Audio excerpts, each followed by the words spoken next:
4 days, 7 hours, and 42 minutes by rail, and my head feels like it's splitting wide open. Yet I'm filled with excitement of reaching my destination. In a short time, I'll make it to Winder Railroad Depot in Jug Tavern, Georgia. From there, it'll be on foot from Jug to Cedar Creek, with hopes of meeting Mr. Robert White and having a tour of his mill. I pray it's as beautiful as the postcards I've witnessed.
Sun bleeding down on my back, hands torn over, skin turning black, sweat like water on a burning wheel, another long day with nothing to feel.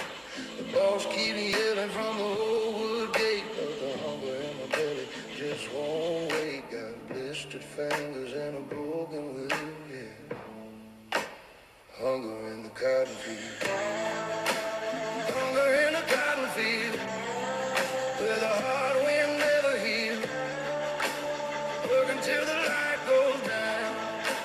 just trying to stay above the ground. Lord, I'm praying for a better day, for the chains of pain to fade away. But the only thing that I can feel is hunger in the cotton field.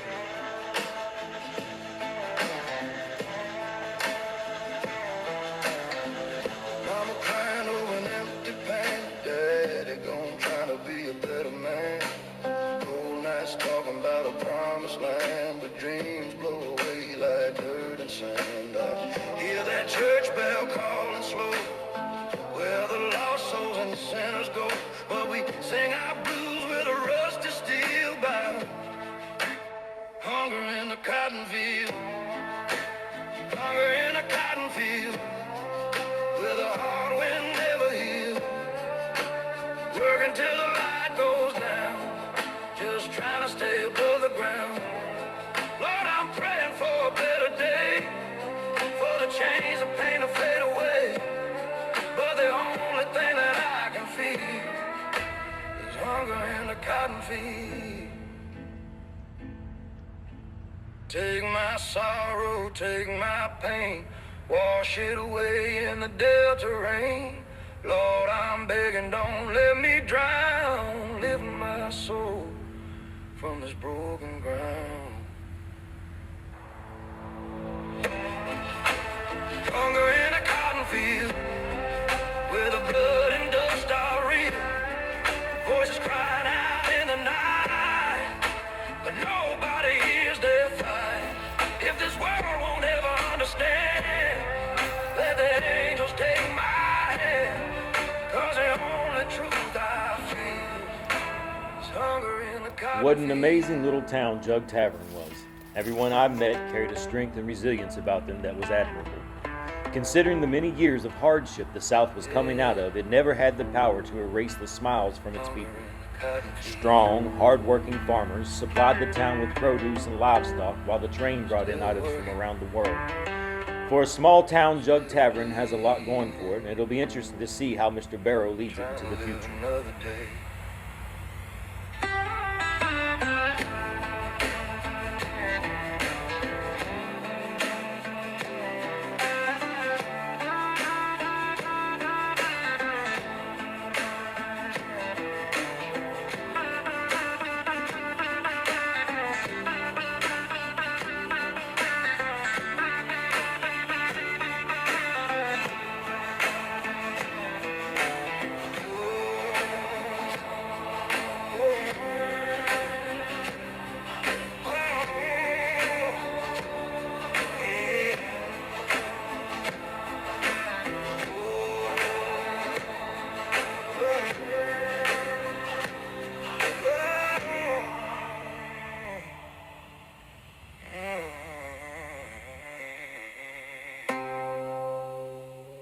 Slightly off trail, I came across the cemetery.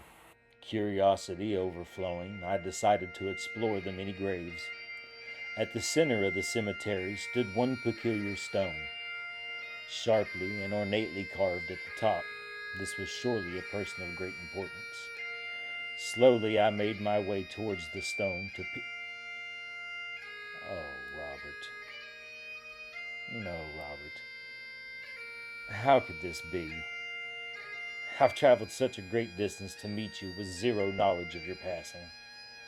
No articles crossed my desk, no telegraphs, and even in my last correspondence to Jug Tavern, there was no mentioning of the passing of one of Winder's oldest residents. Unquestionably the most heartbreaking event of my journey. The many questions I had, and a true desire to hear this man speak. I imagined what his voice would have sounded like and wondered if it would have carried any clues of his time spent as a child in Ireland. Rest in peace, Mr. Robert White, or the Colonel, as the townspeople affectionately addressed you.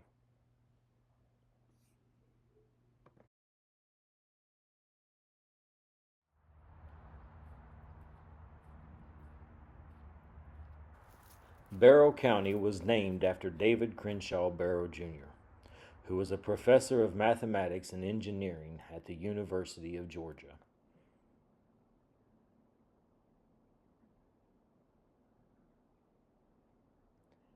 Later, he would become chancellor and serve in that position for more than 19 years. From all accounts I've witnessed, he was a very honorable man.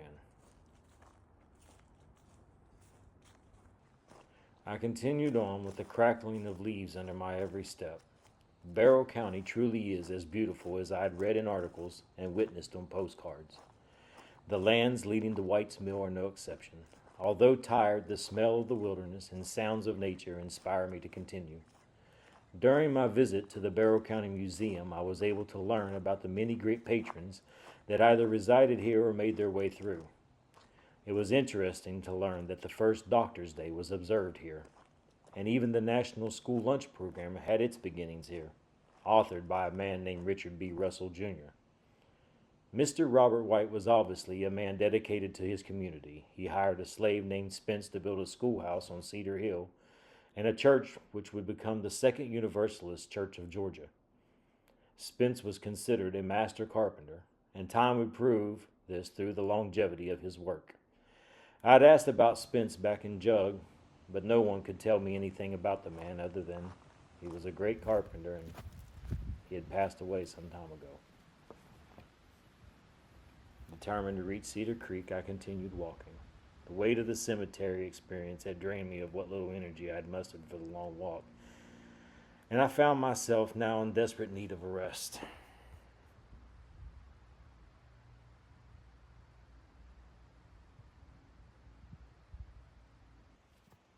I've arrived at my destination. The place I'd stared at on my postcard for countless hours back home, imagining horse and wagon making their way down the old trails, then arriving here to this glorious sight to behold. If I hadn't known any better, I'd believe I was back home in West Virginia, looking down from a hillside into one of the many hollers. I absorbed the breathtaking beauty of the surrounding area before deciding to descend the cliff and make my way down the creek towards the site of the old mill. While here, I wanted to visit the old felt hat factory and furniture factory located only a short distance, they say, from White's Mill. My plans were to purchase one of the high-quality felt hats for my son Johann and have it shipped to him as a surprise back home. An elderly gentleman back at the town had also warned me not to leave without buying me a pair of overalls manufactured right here in Barrow County. He said they were famed for their high quality and durability and that my money would be well spent. I gave him a nod and told him I would shortly consider it before moving on. By this point in my travels, slipping on a comfortable pair of overalls would have surely been less constricting than my current chosen wardrobe for travel. I could literally feel my legs quivering under me. Descending the cliff was quite the task, and I'm beyond exhausted.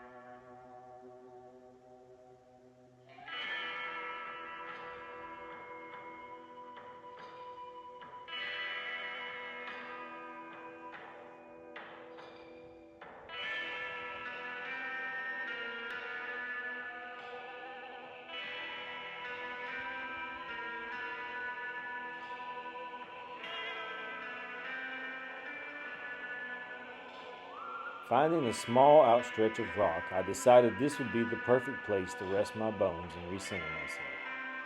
The train ride, the walk, cemetery, and the unnerving howl of what I'm sure was the WOG have drained me. I decided to indulge in some of the drink I had procured from a gentleman back in the town who bet my life it was the best in Georgia. I felt compelled to believe him and kindly accepted the jars, concealing them within my suitcase. What transpired over the next couple of hours is a mystery to me even this day. What started off as an innocent couple of sips evolved into 120 minutes of loud singing, dancing in the waters, and what I can only describe as talking to woodland fairies.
Historic Rockwell Universalist Church, the church that Spence built, funded by Mr. Robert White, the second Universalist Church of Georgia. This was on my original list of destinations to visit when entering town. Although I'm still feeling horribly ill from earlier in the day, the extra miles of walking were well needed. I was excited to see the church with my own eyes and was eager to step inside.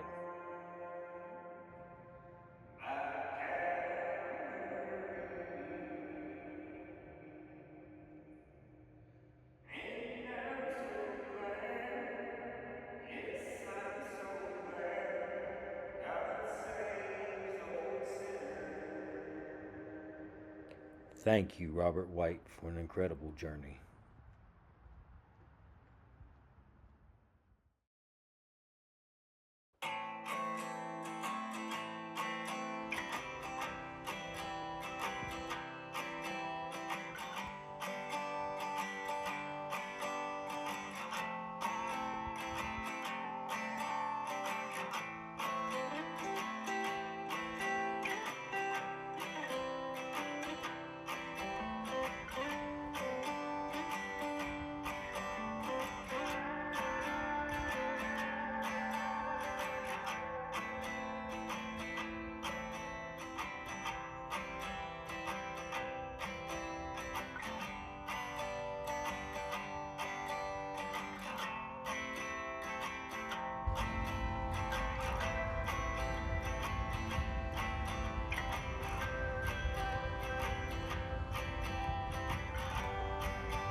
This journey will live with me forever. When I'm old and on a cold winter morning in Weston, West Virginia, I'll sit by my fireplace and allow my mind to wander back to a train ride down south that delivered me to JUG Tavern. The smell of pine as I walk the old dirt roads, smiles on the faces of folks of all ages and races, beautiful Cedar Creek, White's Mill, and of course the unforgettable Colonel Robert White himself. My experiences here have truly given meaning to what it is when people say Southern hospitality. I was born in Weston, West Virginia, and grew up in Jackson's Mill.